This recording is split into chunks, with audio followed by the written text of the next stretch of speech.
अगर आपको नॉलेज है तो आपको किसी को पैसे देने की ज़रूरत नहीं है। यही आज का टॉपिक था कि सिस्टम को समझें।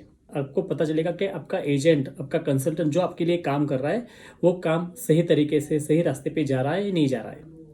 गोल बनाए कि ओके मैं यहाँ पे लैग कर रहा हूँ, मुझे ये तरीके से जाना है, इस स्टेप पे मुझे ये चीज़ करनी है। अगर आपको नॉलेज है तो ये बहुत ईजी है। लोग आ रहे हैं, मुझे डेली बेसिस पे बहुत सारे कॉल आ जाते हैं कि सर हमारी 430 पॉइंट से 410 पॉइंट से सीआरएस में या 380 पॉइंट से, ठीक है, हम 1-1.5 साल से इसके पीछे लगे हुए हैं, हमारी क्वालिफिकेशन मीट हो रही है, हमारी अच्छी इंग्लिश प्रोफिशिएंसी है, लेकिन हमारा कुछ नहीं हो रहा है सर। हम तो कनाडा आना चाहते हैं, लेकिन बस हमने पैसे दे के रखे हैं किसी एजेंट को और हमारा कुछ हो नहीं रहा है। जब ये सारी क्वेश्चंस मुझे आते हैं तो मैं उनसे पर्सनली बातें करता हूँ। बहुत सारे क्लाइंट हैं, तो मैंने उनसे पर्सनली बातें की, तो फिर मुझे एक चीज़ कॉमन पता चली।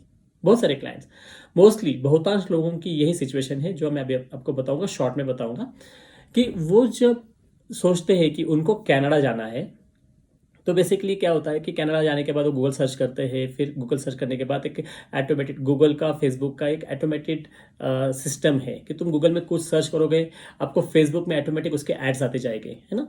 तो फिर ये कॉर्पोरेट कंपनी उसी का फ़ायदा उठाते हैं कि लोगों के जो के इमोशंस है, लोगों के जो की चाहत है ना, तो कॉर्पोरेट कंपनीज फिर आपके ऊपर उसके एडवर्टीजमेंट आ जाती है, वो एडवर्टीजमेंट हावी हो जाती है। फिर आप उससे इंस्पायर होके, वो एडवर्टीजमेंट से इंस्पायर होके आप किसी कॉर्पोरेट ऑफिस को कांटेक्ट करते हो, ठीक है। फिर चालू हो जाता है एक ट्रैप, ओके, कि कॉर्पोरेट ऑफिस में जाओगे, वहाँ पे बहुत अच्छा सा वेटिंग लॉन्च होता है, स्मार्ट रिसेप्शनिस्ट होती है ना, कॉर्पोरेट कल्चर होता है। तो आप देखते हो कि चलो ठीक है, आपको फिर कोई अप्रोच करता है, सेल्स एजेंट। अब ये सेल्स एजेंट भी होते हैं ना, ये सेल्स एजेंट बहुत ही कन्विंसिंग पावर रखते हैं, है ना। उनको जॉब उसी बेसिस पे मिलती है कि उनकी कन्विंसिंग पावर इनक्रेडिबल होती है। अगर उनके पास कोई भी बंदा आ जाए जिसकी सिर्फ ग्रेड 12 की एजुकेशन है, थोड़ी अच्छी खासी इंग्लिश है, ठीक है, 1-2 साल का एक्सपीरियंस है, तो उनको भी वो कन्विंस करते हैं कि या you are qualified for express entry, you are qualified for FSW, we will take you to Canada within 1 year. Okay, ये इस तरीके से वो कन्विंस करते हैं। कन्विंसिंग पावर उनकी ऑसम होती है, ठीक है, इसी के लिए तो उनको जॉब मिलता है। नहीं तो सोचो, अगर वो बंदा जो सेल्स एजेंट है, उसके खुद की भी तो इंग्लिश अच्छी होती है, उन्होंने भी तो MBA किया होता है, ठीक है, वो बंदे ने खुद ने MBA किया होता है, उसकी इंग्लिश अच्छी होती है, उसके पास 3-4 साल का एक्सपीरियंस होता है मार्केटिंग में, जो कि स्किल लेवल में आता है, तो वो बंदा क्यों नहीं है कनाडा, राइट? क्योंकि इट्स नॉट ईजी। वो जिस तरीके से आपको कन्विंस करता है, आप समझ लेते हो कि कनाडा जाना ईजी है, और वो खुद नहीं गया होता है। तो ये चीज़ें ध्यान में रखो कि वो खुद क्यों नहीं गया, ठीक है।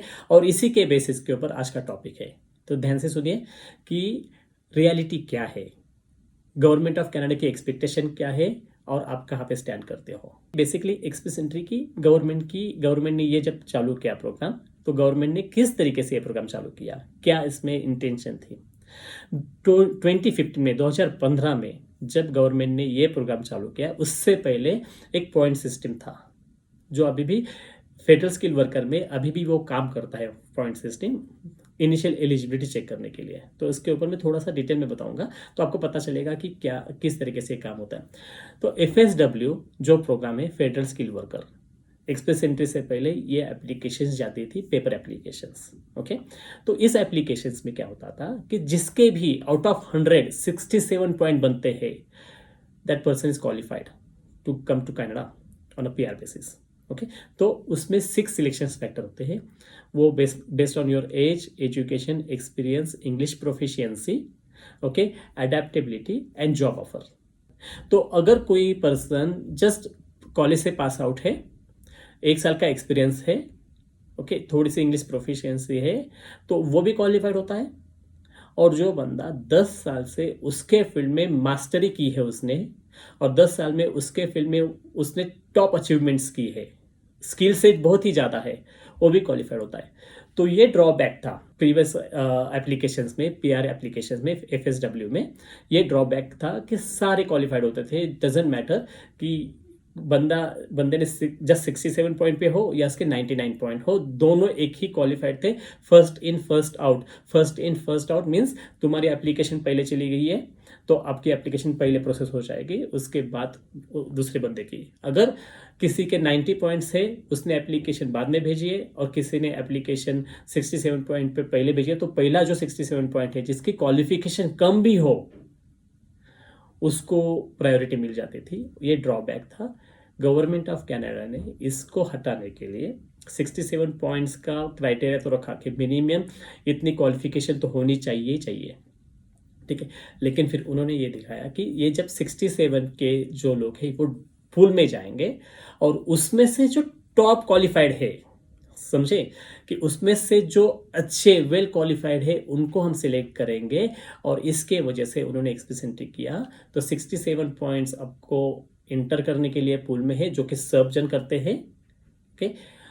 और उसके बाद जो कि टॉप स्कोरर है, OCRS के जो 1200 पॉइंट्स है उसमें से जो टॉप स्कोरर है उनको इनविटेशन करते हैं, देते हैं और बोलते हैं कि तुम अप्लाई करो, हम आपको PR देंगे, और उनकी PR 6 महीने में हो जाती है।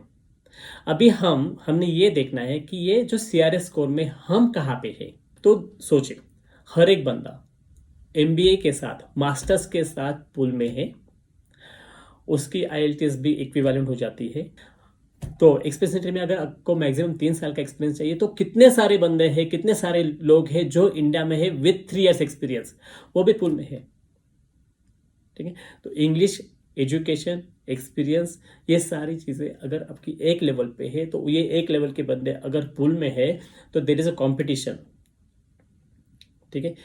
तो फिर वो कंपटीशन में जो टॉप करेगा, सारे एक कंपटीशन में तो सारों के पॉइंट 350 380 तक बन ही जाते हैं। तो उसमें ये कंपटीशन में जो अगर आप टॉप करोगे तो ही आपको PR मिलेगी। और गवर्नमेंट को भी वही चाहिए कि हमने सारे लोगों को तो लेना नहीं है, हमने तो टॉप स्किल को लेनी है, अच्छे प्रोफेशनल को लेने हैं जो कि उनके कनेडियन इकोनॉमी को बूस्ट करें। तो ये सोचो कि अगर आप एक्सप्रेस सेंटर में प्रोफाइल डालते हो कि वेयर आर यू स्टैंडिंग, और इसके लिए गवर्नमेंट ऑफ कनाडा के वेबसाइट पे एक टूल है CRS टूल, उसमें जाओ, उसमें देखो कि where are you standing. Most people जो भी बैचलर्स के साथ आते हैं या मास्टर्स के साथ आते हैं, अगर सिंगल बंदा है, अच्छी IELTS है, 8777 बैंड स्कोर है, 8777 से हमें 9 CLB मिलता है, आपको ये सारी चीज़ें पता भी होगी। तो उनके 450 454 455 460 पॉइंट तक पॉइंट जाते हैं, ठीक है। 460 के ऊपर बहुत ही कम लोगों के पॉइंट जाते हैं। तो और CRS स्कोर 460 के नीचे आ नहीं रहा है। तो जितने भी लोग हैं सोचे कि किसी भी एजेंट को या कंसल्टेंट को इसके लिए पैसे देने की जरूरत नहीं है, आपके पॉइंट आप खुद कैलकुलेट करें, ठीक है। सारी इंफॉर्मेशन जेन्युइनली डालें, किसी भी पॉइंट्स को ट्रिगर ना करें, ठीक है। क्योंकि आप जो पॉइंट आप क्लेम करोगे आपको उसको एविडेंशियल प्रूफ देना होता है। तो एक्सप्रेस एंट्री में जाए, खुद सर्च करें, खुद देखें कि कहाँ पे हम स्टैंड कर रहे हैं। अगर आपको लगता है कि आप 450 460 480 पॉइंट्स के पास जाए, इवन 430 के ऊपर जाते हो आप, तो भी there are chances we can do something और the agents can do something. लेकिन अगर आपके पॉइंट 430 के नीचे है तो सोचो कि आपको एजेंट के पास जाने की जरूरत नहीं है। आप फिगर आउट करो कि मैं 450 430 पॉइंट्स तक या 470 480 पॉइंट्स तक कैसे जाऊं, खुद से करो। तो मैं समझ सकता हूं कि जिनके पॉइंट्स 430 एंड अबव है, 420 एंड अबव है, 400 एंड अबव है, तो उनके लिए डेफिनेटली ऑप्शन बन सकती है डायरेक्टली PR आने के लिए। लेकिन जिनके पॉइंट 350 है उन्होंने भी खुद ने सोचना चाहिए कि where are I am standing right now और मुझे क्या पॉसिबिलिटी है, ठीक है। तो जिनके भी पॉइंट CRS कट ऑफ के नीचे होते हैं तो उनको बहुत सारी ऑप्शन दी जाती है लोगों से कि तुम जॉब ऑफर ले लो, डायरेक्ट PR पॉसिबल है, तुम जॉब ऑफर ले लो, डायरेक्ट PR पॉसिबल है, तुम PNP ले लो, ये उनको सजेस्ट किया जाता है, ठीक है। अभी रियलिटी क्या है? एक तो बात यह है कि जॉब इतनी आसानी से मिलती है, तो डेफिनेटली उसका आंसर नो है, ठीक। जो पहले तो जॉब मिलती नहीं है, दूसरी चीज़ें होती है और उसमें फिल्टर हो जाता है कि आपको आपके फील्ड में जॉब चाहिए होती है, ठीक है। तो वो भी डिफिकल्ट है। अगर हम इंडिया में हैं तो इंडिया में भी अच्छी जॉब मिलना बहुत मुश्किल है, ठीक है। तुम इंडिया के सिटीजन हो, तुम्हारे इंडिया के क्रेडेंशियल्स है, तो तुम्हें इंडिया में अच्छी job at the initial stage तुम कनाडा में आओगे तो इनिशियल स्टेज पे आओगे ना, तो इंडिया में भी इनिशियल स्टेज पे अच्छी जॉब मिलना बहुत मुश्किल है। तो तुम कैसे एक्सपेक्ट कर सकते हो कि अब्रॉड में आपको अच्छी जॉब मिलेगी इमीडिएटली? तो जॉब मिलना पहले तो बहुत मुश्किल है।